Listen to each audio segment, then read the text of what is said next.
Hello day! For today's video na po dito diri sa kabukiran mga day mo din yung ganap karon sa bukid diri sa among kabukiran mga day no. Karon day mga day magsuman ako ni sa kumanghod so gikuha na kong anak dito gata sa may balay mga day nya gibalik na po di ko diri sa balay sa kong mama mga day. Giapit po di ko diri sa bulak mga day kay akong gikuha kay ako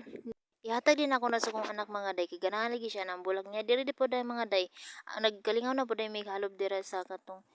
daon sa sayang mga dinya kung anak po dira right pud kasamukan pagkauman na ito paghalo mga day nagkalingaw na po rin ako manghudira og gisi-gisi niya sige po sa away sa kuing suon mga sa akong mga anak gaaway po din akong manghudira mga day og kani akong anak mga day kay grabe li pud kasamukan mga day niya dinhi po din mga day gikalingaw na po rin sa akong manghudira og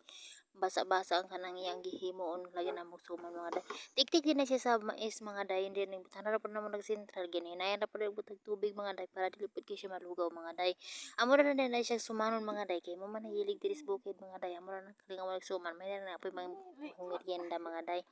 So nag-apil-apil lang po rin ako mang sige po nagsamok-samok na kong anak diha mga day kay gusto lagi po siya motabang niya pagkahuman na po na mga day nagkalingaw na po day ko dira og himo ana mga day gibutang na ako sa tubig niya ma hapit naman mahuman man day day ako na lang po day ang naghimo sa